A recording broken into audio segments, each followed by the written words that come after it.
Alright folks, welcome back to the channel. Just in case any of you guys are wondering, Jeff is still part of this channel. He is an iron worker, if some of y'all don't know, so his schedule is all over the place.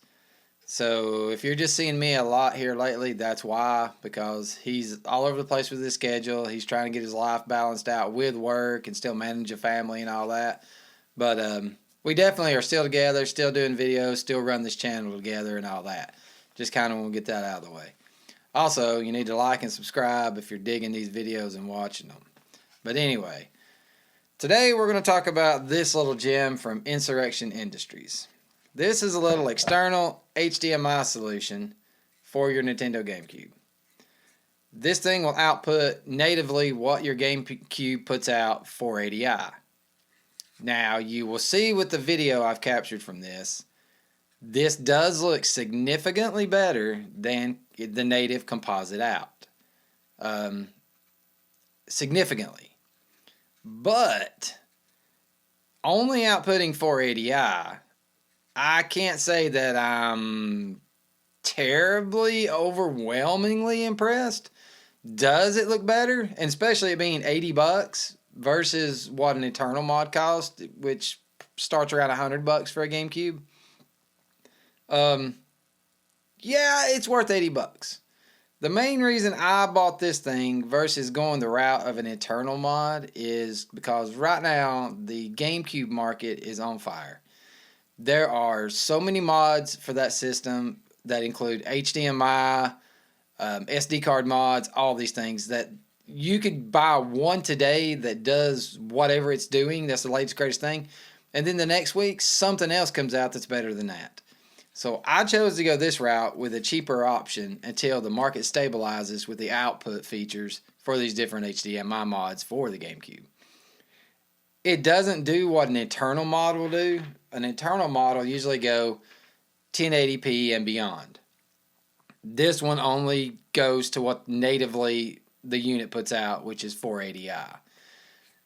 It does look better, but I am spoiled by the 1080 output because currently all my retro systems I'm using RetroTink cables, which come out component, which go into my RetroTink 5X, which I upscale to 1080 and output to my TV. They look really good when done like that. If any of you guys have watched my PlayStation 1 video on Rebel Assault 2, that's how I captured the footage on it. The reason I bring that video up in this video is because I personally think the PS1 footage through the RetroTink 5X with component cables kind of looks better than the 480i output of the GameCube.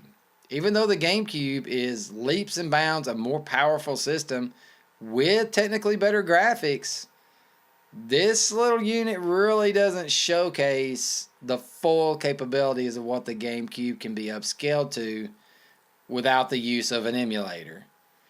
So, I'm not bashing it. It's great. Of course, if you're in the same camp as me, and you're waiting for the market to stabilize with the HDMI mods, this is a great little option to go with until that happens. But needless to say, I've babbled on about this little thing a lot, so we're going to take a look at some of the footage. I'll do A/B comparisons as much as I can so you can see the difference with and without it. It won't be hard for you to see it at all because it is truly night and day.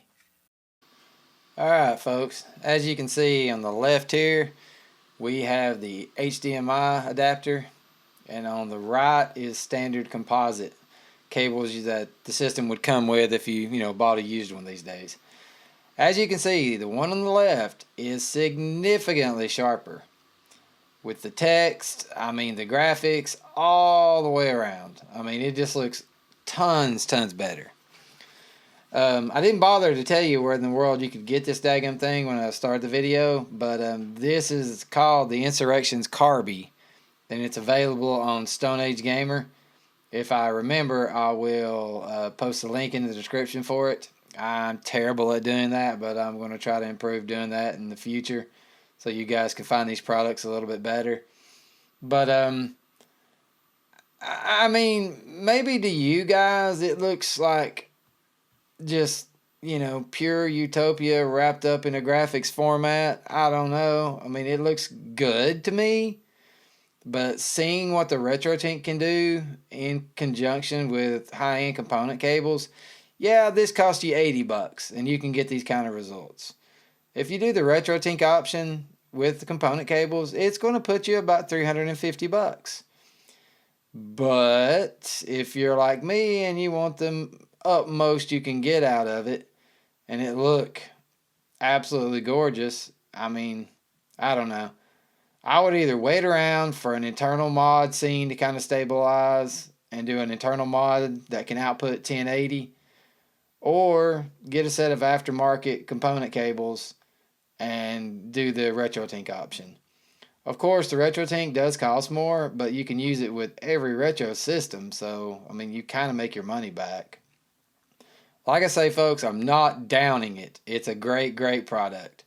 It's just know when you spend your money on it, it's a 480i unit. It's not a 1080p unit. So, it will be limited to how awesome it looks. Anyway, guys, there's a short vid. Hope you dig it. Remember to like and subscribe if you would, please. Have a good one.